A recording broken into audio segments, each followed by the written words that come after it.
Thank you very much, Kai, for the nice introduction. Sorry, let me just click here. Yep, thanks for the nice introduction, and thanks for the invitation to this year as well. So I'm happy to be here and present some recent work with you. The topic of this work will be on deep learning for learning operators. So basically building neural network architectures that learn how to map continuous inputs from some function space to continuous outputs from some other function space. This is joint work with some students at UPenn and also George Papas, who is also faculty at Penn. So let me just start by giving you a quick overview and some motivation of what is operator learning and why should we care about it. But before we go there, let me just start with the classical setting, which is a finite dimensional setting that you're probably already familiar to some extent with.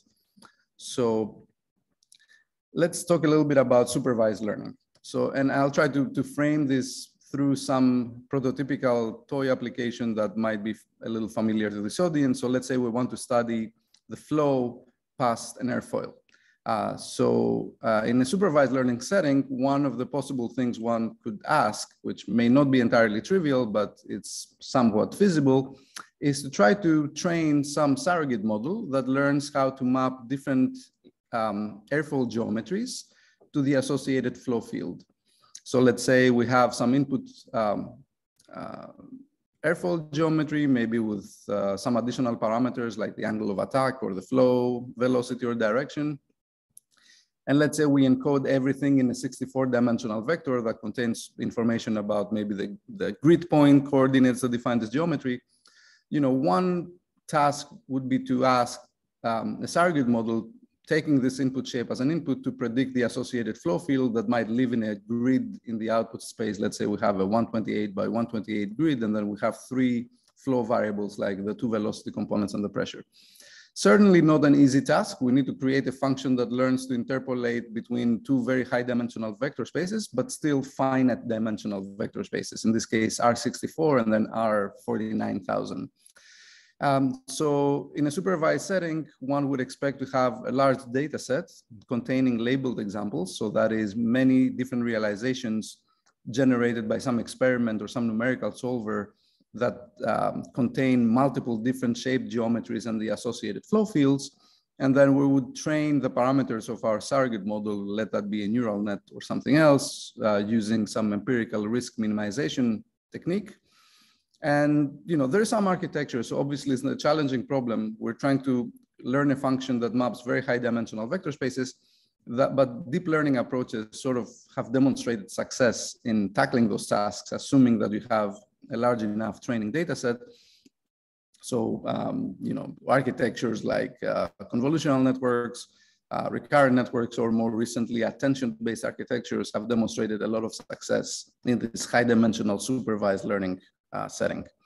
Now, one would argue, though, that even for this simple example, our target quantities of interest, both on the input side and the output side, are continuous functions. So, you know, the curve that defines an input airfoil geometry is a continuous curve that we can evaluate at any given point. The same thing holds for the output flow variables that also can be queried continuously for any given point in space and time. So you know, in reality, this type of data actually lives in an infinite dimensional space. So these are continuous functions, which, you know, we first choose to discretize and then try to learn a surrogate model between those discretized representations. So, however, for many physical applications, you know, functional data is inherent to many problems. So you could think of trajectories of a continuous time dynamical system. These are continuous functions of time, or even measurements over a continuous spatial domain. All this kind of data lives in an infinite dimensional space. So there is naturally a question that arises. Should we first discretize this data and then use conventional machine learning tools in finite dimensions, which is, you know, the standard way of doing things? Or should we formulate models that can accept continuous data or functional data or, you know, infinite dimensional data, and then leave the choices of discretization as a consequence or as a part of the algorithm later on? And there is a trade-off between those two approaches. So the trade-off is if you first discretize your inputs, and then you simply use a traditional architecture that learns to map high-dimensional vector spaces, then you are sort of constrained by this initial choice of discretization. So if somebody now gives you at test time some new data, a new flow field, for instance, at a different resolution, or it gives you a new shape that is determined by a different number of grid points, then your model will not be able to accept this, variable resolution data. And then you will have to build a model again from scratch and train it from scratch in order to make predictions. So if you want to go to sort of relax this requirement of being tied to the initial choice of discretization, then you need to go one level up in terms of abstraction and think of, instead of learning functions that map vector spaces, to actually learn operators that map continuous inputs to continuous outputs. So the question we're going to pose here is, can we instead build architectures that can work with functional data and learn operators between function spaces directly? If we're able to do so, then we should be able to accommodate different resolution data and different discretizations of the data without having to retrain or rebuild the model, because our model essentially learns the operator, which should be invariant to the choice of discretization. So that is the main key point and benefit of taking this operator learning viewpoint. Now, if we are able to do that, what can we do with such a model? Well, there is multiple different scenarios. These are just some examples to motivate things. But for instance, you could think of using such models for doing optimal control for dynamical systems by learning a map that maps input control functions to the associated trajectories of the system state. Or you could think of using this type of tools for learning PDE solution operators. So for instance, you have a PDE system subject to some boundary conditions, or you have different geometries or different forcing terms, and then you want to map those input functions to the associated solution of your PDE system. So you want to learn the solution operator, or more generally, dealing with problems that you may not have an underlying governing equation, but you're just trying to learn a black box operator that maps input functions to output functions. For example, this is an example we'll talk about a bit later. Let's say you have measurements of the temperature at weather stations around the Earth, and then you want to map that input function, which is the air surface temperature, to the air surface pressure. So that's a black box map for which we may not know exactly a set of governing equations, but we can try to learn it by observations and data. So this area of operator learning has received a lot of attention in the last couple of years. So it's sort of an emergent topic in deep learning. These are some techniques that you might have already seen out there, the so-called Fourier neural operator and the DeepONet model, the deep operator network. So these are two different architectures that allow you to parameterize operators and train them and learn them from data. Both of them come with certain motivation and certain sort of approximation guarantees and existence guarantees. However, I would like to emphasize two specific aspects of operator learning that we should be aware of. The first one is what I call here the need for big data. So that, eventually will be a deep learning task, and it will necessitate large training data sets. So let's go back to the simple example also, just to introduce a little bit of notation in this operator learning context. So in this case, we're aiming again to learn an operator that maps input functions from some input function space. Typically, we'll denote those input functions using the letter U. So U here will be a continuous function with some input domain calligraphic X, and it could be a vector valued function that it could return DU number of outputs. And you could think, for example, parametric curves. So a parametric curve takes an input, a univariate input, let's say in the interval of 0 and 1, and then maps it to two outputs. So DU would be 2 in this case, would be the x1 and x2 coordinates of different points on that airfoil curve. Similarly, on the output side, we will be using the letter S to denote output functions. The domain of the output functions will be denoted by calligraphic Y. And also the outputs could be vector valued, and we could have ds different outputs. So for instance, you could think of the velocity and pressure fields where the calligraphic y domain corresponds to space and time coordinates where we want to evaluate these flow fields. And then the output variables will be 3 here. So ds is 3, and it's the uv velocity components and the pressure. So in order to train an operator learning model that learns to map how to map continuous curves, airfoil geometries to the associated flow field, it is likely that you're going to need thousands or tens of thousands of labeled examples. So in domains and applications where the cost of data acquisition is large, it might be unreasonable to create these large training data sets. So one key aspect for building operator learning methods should be data efficiency. So you should be able to come up with model architectures and frameworks that can be trained using as few data as possible so that you can still apply them to applications where the cost of data acquisition is large. Moreover, as you can imagine, it's still a deep learning framework. So the model should be able now, after it has been trained, to generalize. So that means if you give me a new airfoil geometry, the model should be able to very, very quickly predict the output flow field. And you should expect that this should work if the input geometry is relatively similar to the ones that you use during training. So it would be unreasonable to say that we're going to train on NACA airfoils, but then during test time, we're going to provide squares or shapes that are radically different. So the model, then you're asking for your model to extrapolate, and that's unlikely to work. So one key aspect here to be aware of is that at test time, if you're looking at the statistics of your model prediction errors over different examples in your test data set, you might see a behavior that looks like this, where maybe the average error over all examples over all different shapes in the test data set is small, but you might have some outlier cases, and these cases could correspond to different shapes that either live in the tail of your training data distribution or they're outside of your training data distribution. So one other important component beyond data efficiency is to come up with architectures that are somehow robust and stable.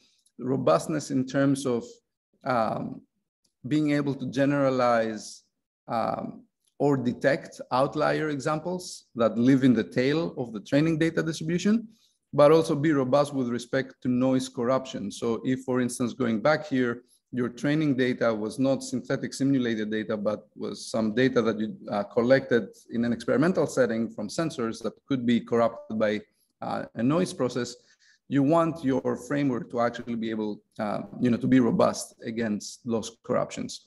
So with those few requirements and key points in mind, over the last year, we have been working on a new operator learning framework, which we call LOCA. It stands for Learning Operators with Coupled Attention, that draws inspiration from the success of the attention mechanism in natural language processing and deep learning to formulate a new model class for operator learning that is specifically tailored to address some of those challenges related to data efficiency, stability, robustness, and generalization.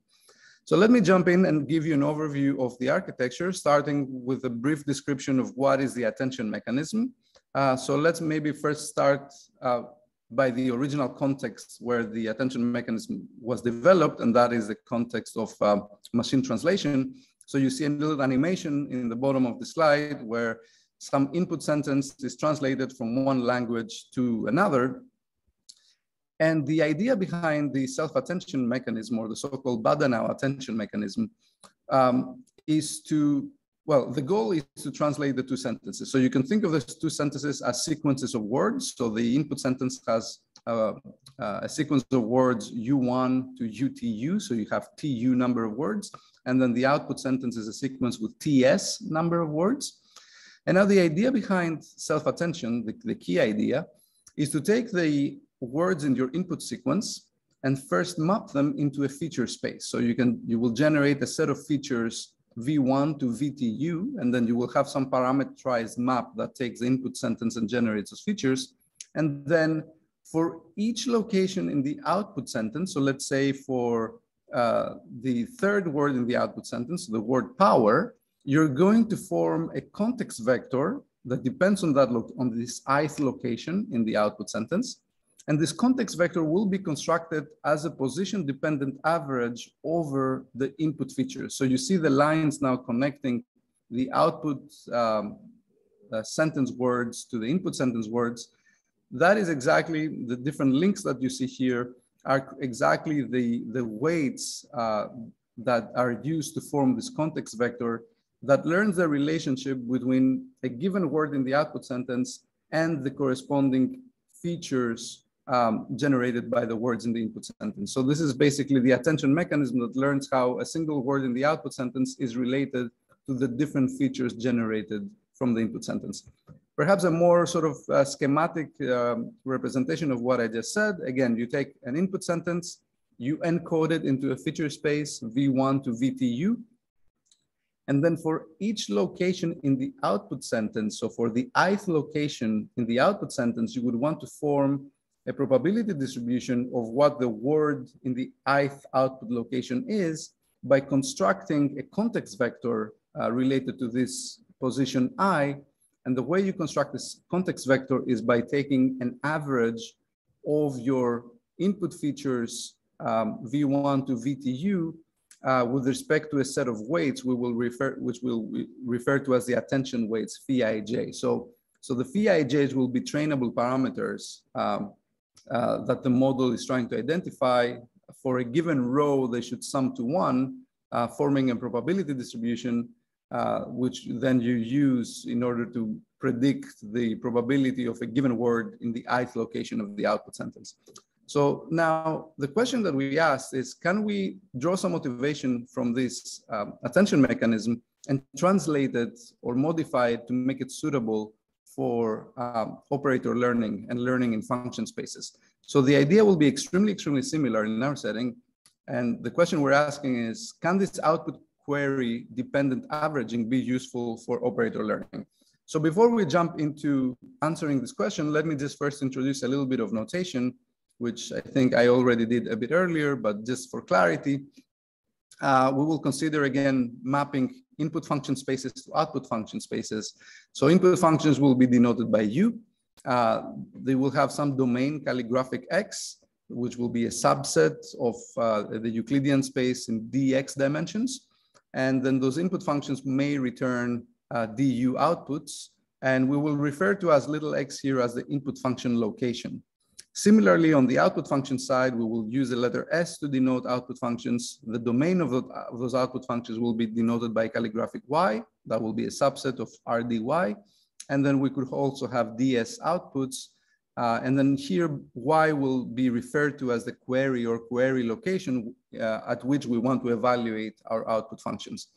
So now a supervised learning problem takes a fairly standard form. We're giving a data set of n function pairs. And then our goal is to parameterize and learn an operator such that when we evaluate this operator for any given input function example, we can recover the corresponding output function. So just a quick pause here. I see there is a question.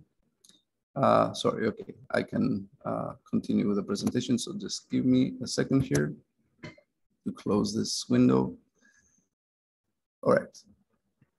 All right, so now with this notation in mind, we can jump in and study the proposed architecture. So in a very similar spirit to the Badenau attention mechanism, we will start by first taking input functions U and then mapping them into a set of input features V using some transformation that we will discuss a little bit later. So we'll be taking input functions and then mapping them into a finite dimensional representation containing n features. Then having those features, the second component of our architecture is to create a context vector, if you wish. So we will be creating a probability distribution that depends on the query location at which we want to evaluate our output function, denoted by Y. And then finally, we will be averaging those input features over this query-dependent probability distribution to produce the outputs of our model, denoted here as f of u evaluated at y. So f is an operator. It takes as an input a function u. It returns as an output another function s, and that S function is evaluated at the query location Y. So, and that evaluation basically is computed by taking an average of your input features over this query location dependent probability distribution phi. And this is in direct analogy with a finite dimensional setting and bada now attention in the case of sequence to sequence models. So this is a direct translation of that mechanism into the setting of function spaces. So now we have to make some choices. So as I mentioned, there's two modules here. One is the input function encoding, and the other one is the attention weights. So the probability distribution phi. So let's talk a little bit about the choices that we have made. So starting with the attention weights phi y.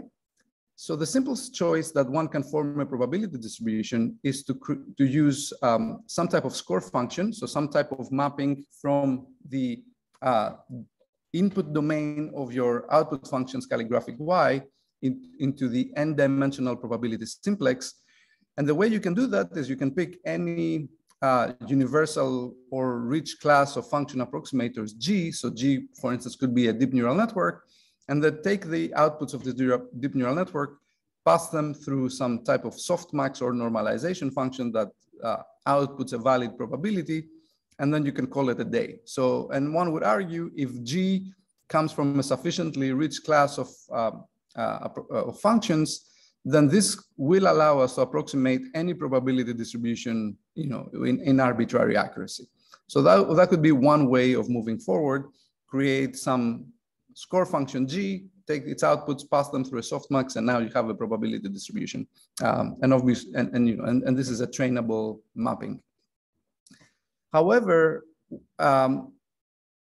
if you do that, then you solely rely on this score function G to learn any relationships between these probability distributions or the corresponding output function values evaluated at different query in coordinates Y. So if you think of a setting where, and this is a very common setting where those target output functions have some regularity or some correlation structure to them, then you would expect that output function values evaluated at 2 points Y and Y prime are related to one another, and there is some correlation structure. So here we are solely relying on this neural network G to learn that correlation structure. So one question that we asked is, can we find an alternative way to parameterize these probability distributions such that they are explicitly coupled over the different query locations Y? So in other words, we want to endow our model with the ability to learn the correlation structure between different output function values evaluated at different query coordinates Y. And to do so, we actually proposed a new type of attention mechanism that couples those attention weights and those probability distributions over different query locations in the domain of the output functions denoted as calligraphic Y. And the way we do that is by introducing a kernel integral transform. So instead of using a score function G alone, now we're going to take the score function, or sorry, the outputs of the score function, and convolve those against the kernel K, which is also a trainable kernel, to now form a new type of probability distribution phi of Y that is coupled or across the different points in the Y domain. And the way we do so is by choosing some universal kernel, like the RBF kernel, and then convolving that with some trainable parameters against the score function. And then obviously the output of this operation still needs to be passed through a softmax activation in order to yield valid probability distributions. And we will refer to this mechanism as the kernel coupled attention mechanism for constructing the probability distributions phi Y.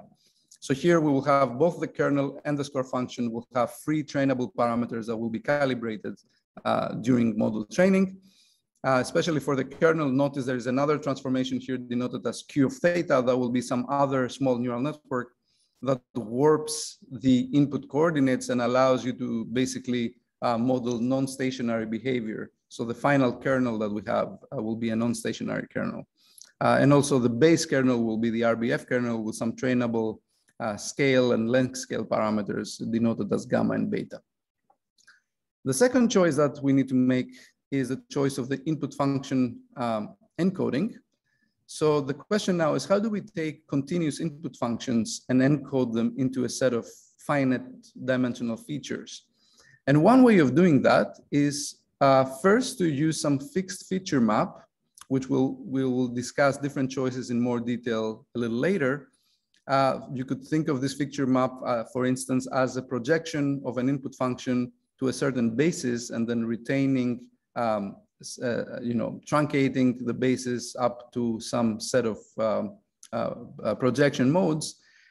So basically we compress the input function into a set of d-dimensional features, and then we can use another universal class of functions, such as an MLP network, to map those d-dimensional features into an n-dimensional feature space. So that would be the construction that we're going to employ, and I'll give a little bit more details about the choices of D and F later.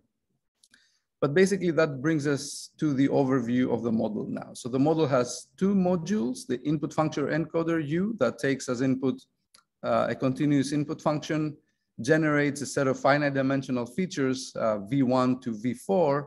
And then similarly, we have the kernel couple attention mechanism, that's the second module, that receives different query points in the output function space, here denoted by Y1 and Y4.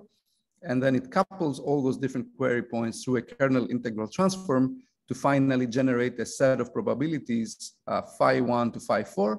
And then we'll be using those probabilities to average our input features in order to produce the final model predictions. So what you see here is basically the forward pass of our model and how it is computed. And I'll get back to some details later on how we estimate the integrals and so forth. Now, a big question here is all the things that we just did, all the choices that we made, do they break the universality guarantees that other operator learning architectures like the Fourier neural operators and the DeepNets enjoy? So a part of our work was focused on the theory side in order to prove those existence results, saying that there exists a set of parameters such that with a certain model representation, we can actually approximate any arbitrary operator to a target precision. So in order to ensure that this is true, we basically need to borrow the proofs that go back to the mid-90s and then repeat those proofs step by step, making sure that all the modifications that we introduced and all the structure that we introduced in our architecture will not break those universality results. So the way this goes, and I'm not gonna give you too much detail about the proofs, but you can find those in the paper, is that we're going to start from the so-called Chen and Chen architecture or the DeepNet architecture, which has very well-studied universality results. And then we're going to see how the different changes that we've made or the different elements that we have introduced preserve universality. So specifically, we will prove how the normalization aspect and constraining those score functions to return probability distributions preserves universality, and then how further coupling those probability distributions over the query points Y through the kernel coupling attention mechanism also preserves universality. And then finally, the last result in terms of universality relates to how we encode the input functions into features. And we showed that using a spectral type of encoding by projecting those input functions onto a basis and then retaining those projection coefficients, or let's say the D largest projection coefficients, also retains the expressivity of our architecture and the universality of those results. So this input function encoding here, as I mentioned earlier, is also a valid choice. So it is expressive enough, and we have some theory to show that.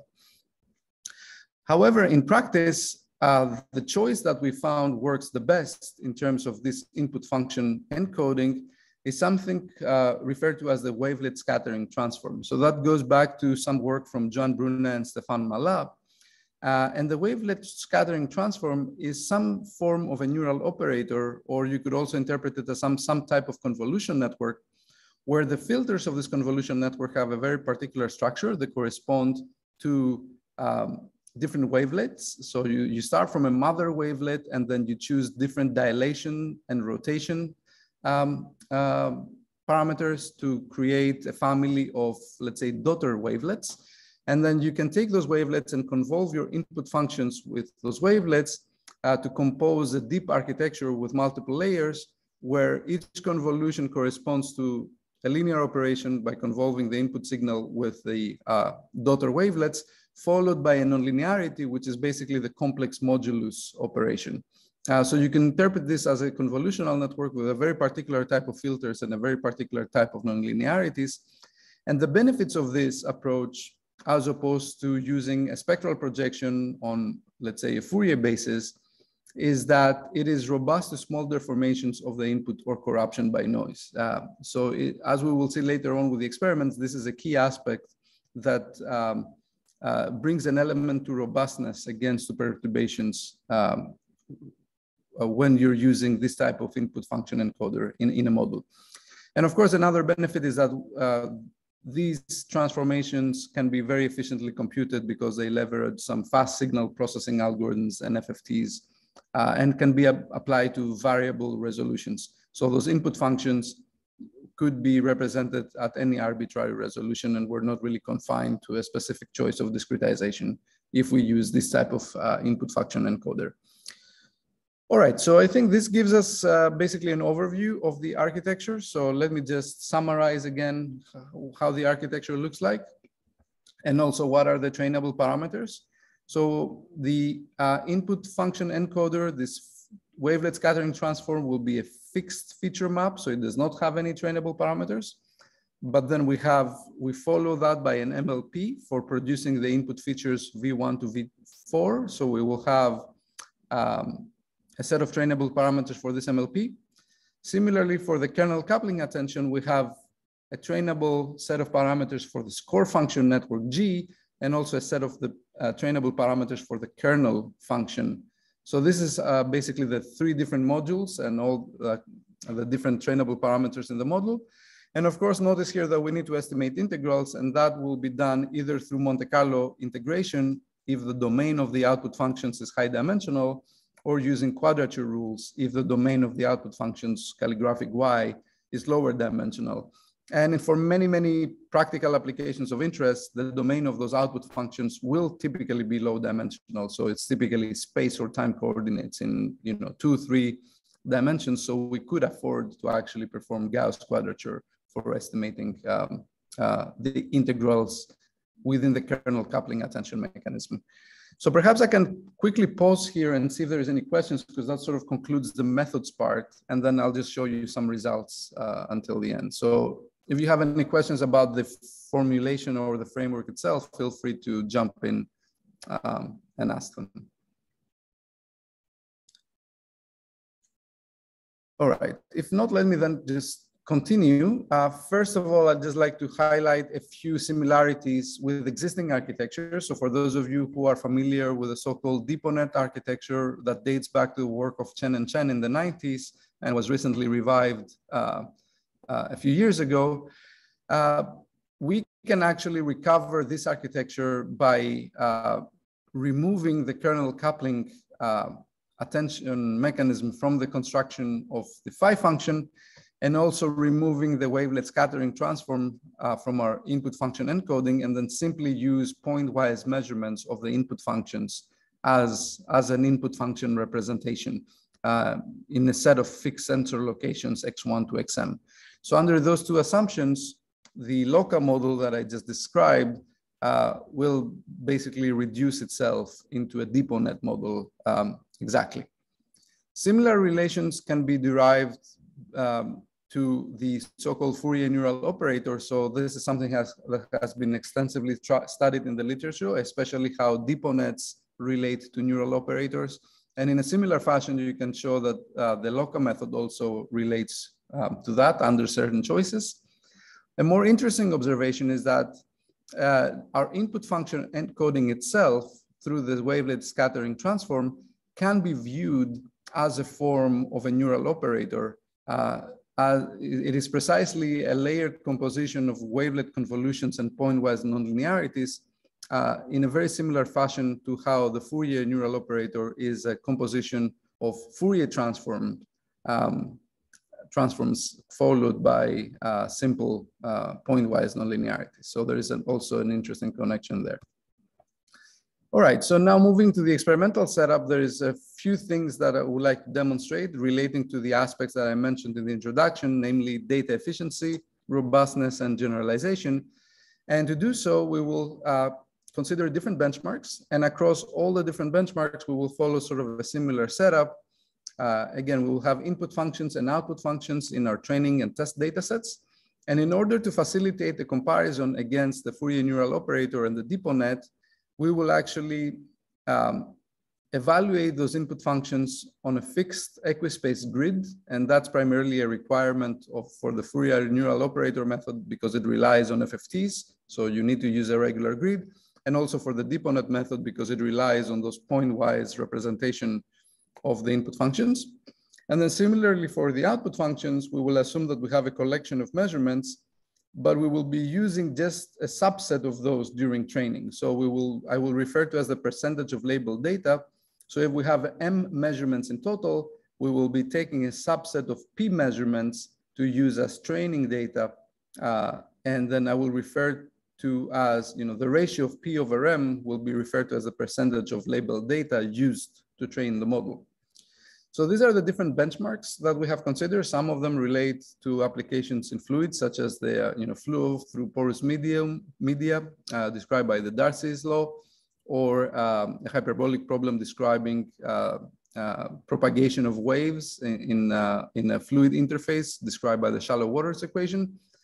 And then we have some additional benchmarks from solid mechanics, the so-called mechanical MNIST benchmark, in which you take the MNIST digits and you treat them as a heterogeneous block material where the pixels on the digit have a Young's modulus that is 2 orders of magnitude larger than the pixels outside of the digit. And then you apply stresses on that image, and then you're trying to predict what is the displacement of each pixel at a later time. So that is sort of the operator learning problem. Given an initial image configuration, we want to predict the displacement at a later time. And then finally, we'll have a large-scale black box problem from climate science, where we will use real weather station measurements of the surface air temperature around the Earth, and we would like to predict the surface air pressure function from those measurements. Now, going to the main claims of the paper, and before I show you some results, this is the experimental setup. So we will be comparing the LOCA method against the DeepNet and the FNO. Of course, all these methods are extremely different in structure and architecture. So in order to try to keep the comparison as fair as possible, we try to use models that are fairly of the same size, meaning that the total number of trainable parameters is within the same order of magnitude. This is the closest thing we can say that those models have similar capacity. All of the different methods are quite fast in terms of training, especially if you spend a little bit of time and come up with fast vectorized implementations. So the training for all examples can finish in a matter of minutes on a single GPU. And then when it comes to error metrics, we'll be reporting the relative L2 error over different examples in the test data set. And we're going to be computing error statistics such as the median error or the quantiles over all the different examples in the test data set. So let's move to some results, starting with some claims on data efficiency. So here we use the Darcy benchmark, where we want to train an operator that maps different input permeability coefficients to the associated solution of the Darcy equation that describes the pressure of a fluid flowing through this random porous medium. And here we train those different methods using a different percentage of labeled data. So going to using the full entire labeled data set, so 100% of the labeled data, all the way to using only 1% of the labeled data. And what you see here is a consistent trend indicating that the LOCA method shows significant gains in terms of data efficiency, in the sense that it can achieve the same accuracy as the DeepNet and the FNO when those models are trained with 100% of the training data, whereas the local model is trained with around 5% of the total labeled training data. So this is sort of a consistent trend that we observe. And the other also observation here is that the distribution of errors is quite tight for the LOC and the FNO method, whereas for the DeepONet case, you see that there are some examples in the test data set where the model prediction can deviate quite a bit from the mean. This is just another example in terms of data efficiency, and that's for the shallow waters example. In this case, we want to learn an operator that maps a given initial condition of the system to the solution at a later time. And again, you see that even when using 2.5% of the total available labeled training data, the lookup method can achieve better accuracy and tighter error spreads for the three different output variables, the density and then the V1 and V2 components of the solution. Now, we attribute these benefits in data efficiency to the kernel coupling attention mechanism. In fact, you can see that if you remove that kernel coupling part from the LOCA architecture, in the small data regime, the predictions of our model deteriorate rapidly. So you can get 46% average error versus 1% if you were to use the KCA mechanism. In some more recent analysis, we also realized that using the kernel coupling attention mechanism is also very beneficial for training the model, because in the small data regime, you have very sparse measurements, and therefore your estimation of your loss function is very noisy. So by convolving, you can actually show by using the kernel coupling attention mechanism, the gradients of the model are also convolved against the kernel. So effectively there is a smoothing process going on. So all the noisy gradients that we see in the small batch and small training data regime are effectively smoothed by the kernel. And we believe that that's another benefit that leads to increased stability and robustness in this small data regime. In addition to the training accuracy and the ability of training this model with very few measurements. Moving on to the robustness case, this is a different benchmark, the mechanical MNIST. In this case, we wanted to see how the different models behave with respect to noise in the training or the test data. So we have three different scenarios here. Training the model using clean data and testing on clean data, training on clean data, testing on noisy data, and then the noisy to noisy case where we train on noisy data and also predicting with noisy data. What you see here in the clean to clean scenario, the Fourier neural operator is doing exceptionally well and it's extremely accurate. However, if we focus ourselves on examining a metric that describes what is the percentage error increase when we're moving from the clean to noisy scenario, then we see that as soon as some noise is introduced in the test data set, the Fourier neural operator collapses. So its predictive error increases by 1,000%.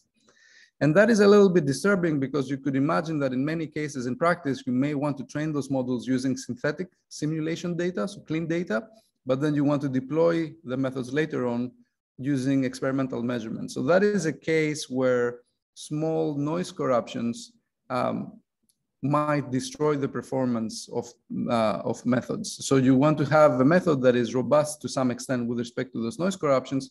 And here we quantify this robustness by examining what is the percentage error increase from the clean to clean scenario to clean to noisy, or noisy to noisy. And as you can see under this metric, the local method seems to be more robust in the sense that the percentage error increase is smaller than the DeepONet or the Fourier neural operator. I think the results you see for the Fourier neural operator are also partly due to the fact that the method is extremely accurate at the clean to clean scenario. So as we move to the clean to noisy or noisy to noisy scenario, when it becomes less accurate, then this percentage error increase will be larger. On the other hand, the DeepONet seems to be a little bit more stable, and the LOCA method seems to be the most stable from among all those three. This is now a different example where we repeat this mechanical MNIST benchmark, but now we examine the sensitivity with respect to different random seeds in the initialization of the model. So basically we train 10 different replicas of those models, starting from a different seed. And then we report the error statistics for the maximum error in the test data set. So the y-axis here I believe is wrong. That should be the maximum L2 error we observed in the test data set. And again, that you see here that the spread of errors for both LOCA and FNO is nice and pretty tight, whereas for the DeepONet, you get a lot of outlier cases. So the random seed and the random initialization seems to be extremely sensitive for the DeepONet case. Moving on to some final results. These are results corresponding to the generalization to out of distribution examples. So in this case, we're aiming to learn the operator, the antiderivative operator, which maps a source term to the associated solution of an ODE. And here we're constructing training and test data sets comprising of functions with different length scales. So you can think of functions with very large length scales. So these are smooth functions with slow variation versus functions with small length scales. So that would correspond to very oscillatory functions. So what we do here is we're going to train our model using functions with length scale from 0.1 to 0.9. But then at test time, we will always provide functions with length scale of 0.1. So what you see here in the bottom left of this plot is the results of the models when you're training and you're predicting at length scale 0.1. So you see some pretty decent behavior. But then as you move to the right of the x-axis, now we're training the model with functions of larger length scale, but then we're predicting at length scale 0.1 at test time. So basically we increasingly go out of distribution as you move to the right. And again, there is a clear trend that the LOCA method seems to perform, or at least the error obviously is increased as you go increasingly out of distribution, but is increased at a slower rate compared to the FNO and the DeepONet models. So that is an argument that in favor of generalization performance.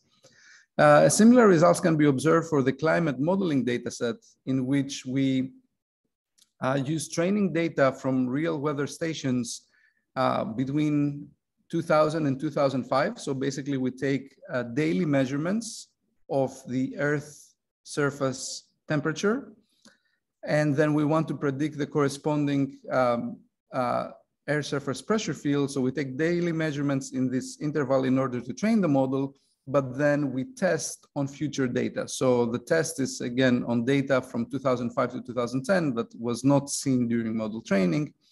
And here you see again the spread of errors in this test data set.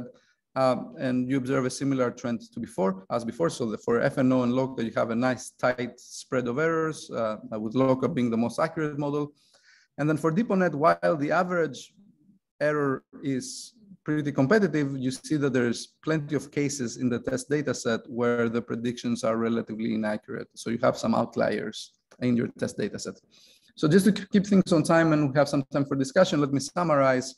So in summary, we designed a new operator learning framework that is motivated by the attention mechanisms, and basically it is constructed by averaging a feature embedding of the input functions over probability distributions that depend on the corresponding output function query locations. So we also choose to couple these probability distributions through a variation of the classic attention mechanism that we refer to as kernel coupling attention here. And we show how that is a crucial element for gaining and achieving data efficiency in the small training data regime.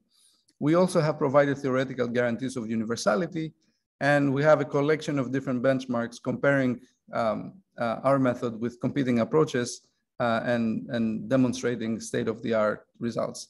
So if you're interested, there is a preprint online that you can study. If you are new in the area of operator learning and you want to find some educational material and get more familiar with the different methods out there, but also look at their implementation, a few months ago, we organized a winter school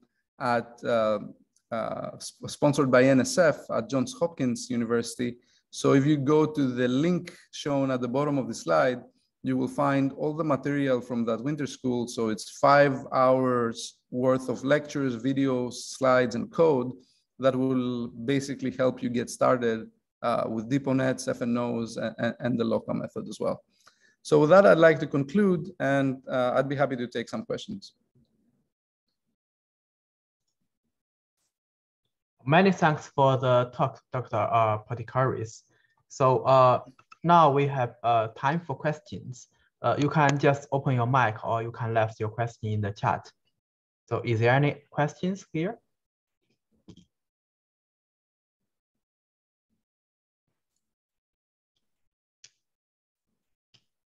Okay, so Dr. Perdikaris, I have a question. So maybe not, I'm not totally understand your method, but like, for instance, the FNO, the local, and the DON. So my research is in solid liquid two-phase flow. So it's influenced by many parameters like the volume friction, like the particle diameter to the like particles diameter ratio, and some other parameters. So is this like your method could like, cause you have experimental data, but it's like too many dimensions, like too many parameters. So is this model can reducing the complexity of the program, like get some like clean theory from like just analyzing the data? So on one hand, dimensionality here, to some extent, it becomes less of an issue because these architectures are very flexible in accommodating high dimensional data. In fact, in what you see here, we're learning mappings between function spaces. So we're essentially operating in infinite dimensions. So I would argue that high dimensional inputs or outputs are not necessarily a concern.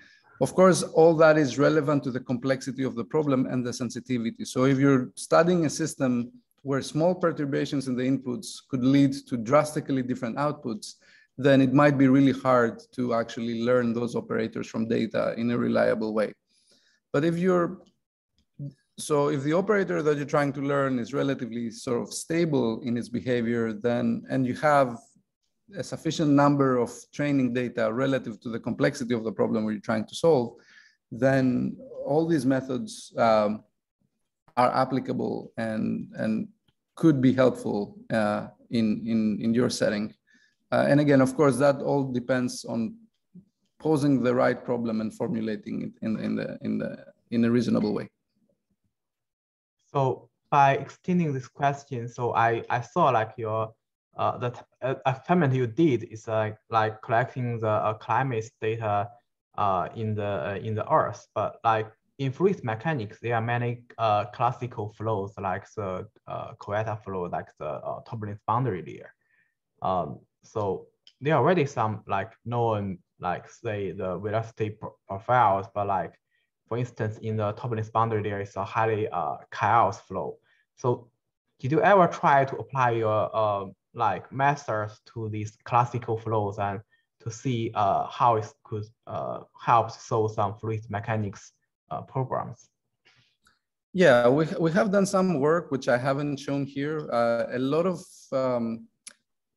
of these techniques can be used to build emulators for simulating PDEs. So in order to sort of bypass the cost of computational fluid dynamics solvers. So we've done some work in the context of fluids, and we have some success on using these tools for simulating fluid systems.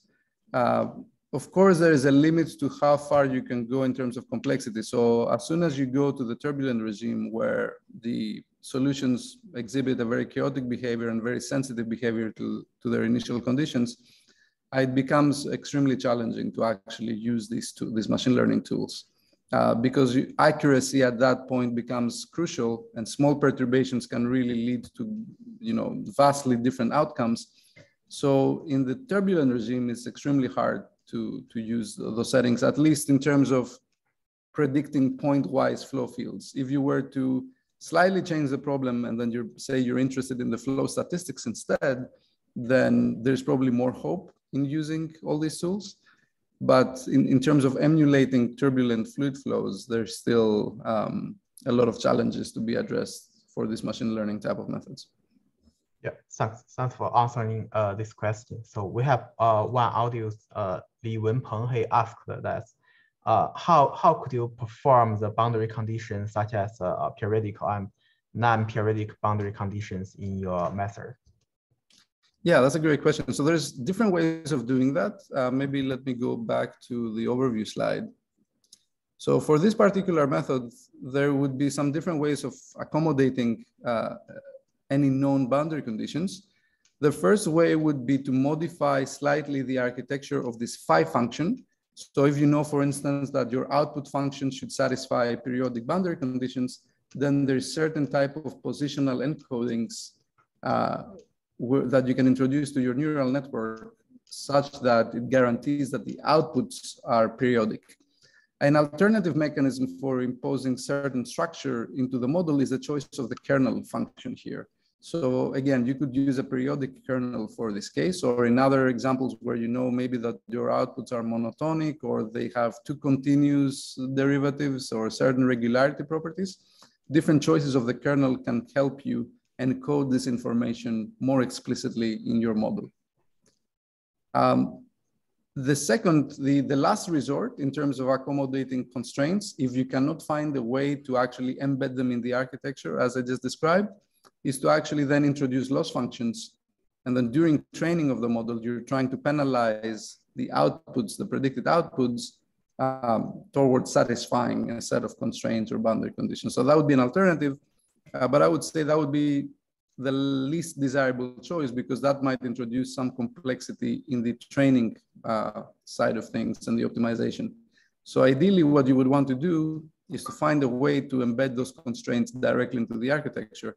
So periodicity is a relatively easy one. You can do it by just simply modifying this phi function and using some Fourier features as an embedding layer in the neural net. More complicated constraints might be hard to encode in the architecture, and then you need to resort to some penalty terms in your loss function and try to impose them in a soft way during training. Yeah, thanks, Dr. Perdikaris. So there's another question he asked, like, how do you think the difference between the operator learning method and the Rice's method? Can you repeat the question? The difference between the operator learning method like deep ONE, FNO, and LOCA, and the Rice's method. Can you be specific what you mean by Rice's method? Are you referring to physics-informed neural networks?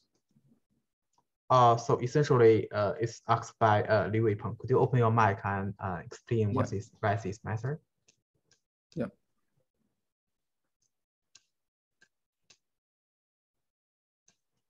But as far as I understand, I think he's referring to physics-informed neural networks, which, right. So, well, yeah, I was a co-author of that paper, and we've done a lot of works on physics-informed neural networks. So there is a key difference. So physics-informed neural networks, basically what they do is they use neural nets to represent the solution of a PDE. So they use a neural net to represent a function, and then they use constraints to train that neural network such that the outputs of this neural network fit any observed data, but also minimize the PDE residual and therefore can approximate the solution of a PDE. Now, if you change the problem setup slightly, if you change the boundary conditions or the geometry or the forcing term, then you would have to retrain a physics-informed neural network model from scratch. So those models cannot really generalize to new scenarios, and you need to retrain them every time you change your problem setup a little bit. Now, a generalization of that, and maybe I can show you some slides because we have done quite a bit of work using actually depot nets instead of the local architecture, but that can also be done with a local architecture. There's nothing that prevents you. You can actually build physics-informed operator learning models. So this is an example here. So we have a paper on what we call physics-informed deep nets. So just a second here, where this is very, very similar to physics-informed neural networks in the sense that you have now an operator learning model that receives different input functions U, you have the query coordinates Y, and you can use, again, automatic differentiation to create penalty terms in your loss function that aim to produce solutions that satisfy the underlying equations. So the advantage of doing that is now you can use those operator learning models to generalize across many different scenarios. So let me give you an example here where we use the Berger's equation. So you may have seen this example used a lot in the PINS literature, where you solve this example for a given initial condition, but if the initial condition changes and you want to use Rais's method, you will have to retrain that neural network from scratch. Whereas if you were to adopt an operator learning architecture, you can train the model over different initial conditions, over a distribution of initial conditions. And then at test time, you can provide new initial conditions and get the prediction in one shot. So you see, what you see here is some predictions of the model for some new unseen initial conditions that are provided at test time. And you can see how the model can generalize and predict the PD solution.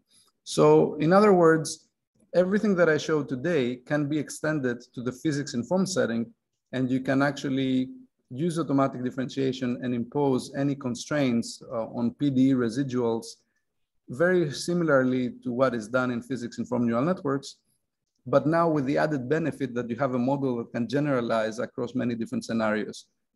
So that's another example where you can generalize across different domain geometries. So here we have different airfoil shapes, and then the goal is to predict the solution of the iconal equation in this two-dimensional domain. So you can see more details. We have a science paper shown in the bottom of the slide. So if you look up this paper, you can see more extensive discussion on how you can make those operator learning models physics-informed. Yeah, thanks, Dr.